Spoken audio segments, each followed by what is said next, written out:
ಇವತ್ತು ದೆಹಲಿಯ ಮುಖ್ಯಮಂತ್ರಿಗಳಾದಂತಹ ಅರವಿಂದ್ ಕೇಜ್ರಿವಾಲ್ ಅವರನ್ನು ಒಂದು ಸುಳ್ಳು ಆರೋಪದ ಮೇಲೆ ಇಡಿ ಏನು ಅಕ್ರಮ ಬಂಧನ ಮಾಡಿದೆ ಅದನ್ನು ಖಂಡಿಸಿ ಆಮ್ ಆದ್ಮಿ ಪಾರ್ಟಿ ಹಮ್ಮಿಕೊಂಡಂತಹ ಒಂದು ಪ್ರತಿಭಟನೆಗೆ social democratic party of India SDPI ತನ್ನ ಬೆಂಬಲವನ್ನು ಘೋಷಿಸಿ ನಮ್ಮ ನಾಯಕರುಗಳು ಮತ್ತು ಕಾರ್ಯಕರ್ತರು ಎಲ್ಲರೂ ಕೂಡ ಇಲ್ಲಿ ಆಗಮಿಸಿದ್ದೀವಿ. ಇದು ಯಾಕೆ ಅಂತ ಹೇಳಿದರೆ ಏನು BJP ಮೋದಿ ನೇತೃತ್ವದ BJP ವಿಪಕ್ಷಗಳಿಲ್ಲದ ಒಂದು ಭಾರತ ಆಗಬೇಕು ಅಂತ ಹೇಳಿ ಹೊರಟಿದೆ. ವಿಪಕ್ಷಗಳು ಇರಬಾರ್ದು, ಇವ್ರು ಮಾತ್ರ ಇರಬೇಕು ಅನ್ನೋಂಥದ್ದು.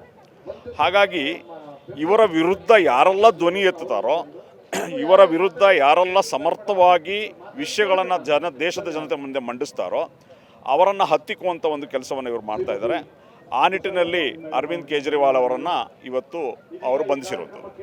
ಅರವಿಂದ್ ಕೇಜ್ರಿವಾಲ್ ಮೇಲೆ ಆರೋಪ ಏನು, 100 ಕೋಟಿ ರೂಪಾಯಿ ತಗೊಂಡಿದ್ದಾರೆ ಅಂತೇಳಿ. ಈ 100 ಕೋಟಿ ರೂಪಾಯಿ ತಗೊಂಡು ಅದಕ್ಕೆ ಬೇಕಾದಂಥ ಯಾವುದೇ ಸಾಕ್ಷಿ ಇಲ್ಲ. 4 ಜನ ವ್ಯಕ್ತಿಗಳು ಇವರ ಹೆಸರು ತಗೊಂಡಿದ್ದಾರೆ ಅಂಥೇಳಿ. ಮತ್ತು ಈ 100 ಕೋಟಿ ಹಣವನ್ನು ಇವರು ಗೋವಾದಲ್ಲಿ ಚುನಾವಣೆಯಲ್ಲಿ ಬಳಸಿದ್ದಾರೆ. ಚುನಾವಣೆ ಅಂತ ಹೇಳಿದ್ರೆ ಎಲೆಕ್ಷನ್ ಕಮಿಷನ್ ಆಫ್ ಇಂಡಿಯಾ ಉಸ್ತುವಾರಿ ವಹಿಸುವಂಥದ್ದು. ಪ್ರತಿಯೊಂದು ಲೆಕ್ಕಪತ್ರದ ಅಂಕಿಅಂಶ ಇರ್ತದೆ. ಈಗಿದ್ರೂ ಕೂಡ ಈ ರೀತಿಯ ಆರೋಪವನ್ನು ಮೊನ್ನೆ ಇಡಿ ಪರವಾದ ವಕೀಲರು ಆ ನ್ಯಾಯಾಲಯದಲ್ಲಿ ಮಂಡಿಸಿದ್ದಾರೆ.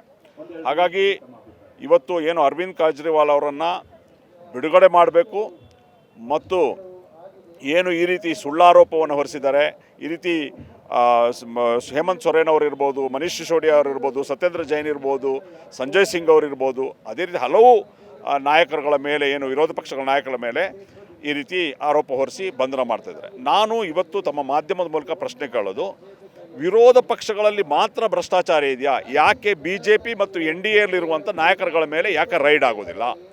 ಕರ್ನಾಟಕದಲ್ಲಿ ಏನು 2,500 ಕೋಟಿ ರೂಪಾಯಿ CM ಪೋಸ್ಟ್ಗೆ ಅಂತ ಹೇಳಿ ಬಸವರಾಜ್ ಯತ್ನಾಳ್ರವರು ಆರೋಪ ಮಾಡಿದರು. 2,500 ಕೋಟಿ ಆಫರ್ ಮಾಡಿದರು ಅಂತ. ಅದ್ರ ಬಗ್ಗೆ ಯಾಕೆ ತನಿಖೆ ಇಲ್ಲ?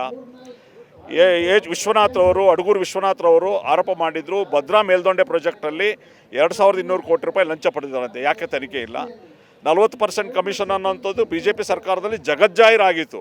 ಕಾಂಟ್ರಾಕ್ಟ್ ಅಸೋಸಿಯೇಷನ್ನ ಅಧ್ಯಕ್ಷರು ಅಧಿಕೃತವಾಗಿ ನರೇಂದ್ರ ಮೋದಿಗೆ ಪತ್ರ ಬರೆದಿದ್ರು. ಅದು ಯಾಕೆ ತನಿಖೆ ಇಲ್ಲ? ಅಂದರೆ ಇದು ಕೇವಲ ವಿರೋಧ ಪಕ್ಷಗಳನ್ನು ಹಣಿಲಿಕ್ಕೆ ಮಾಡಿರುವಂಥ ಒಂದು ಷಡ್ಯಂತ್ರ ಹೊರತು ಬೇರೇನೂ ಅಲ್ಲ ಅಂತೇಳಿ ಈ ಸಂದರ್ಭದಲ್ಲಿ ಹೇಳಲಿಕ್ಕೆ ಇಚ್ಛೆ.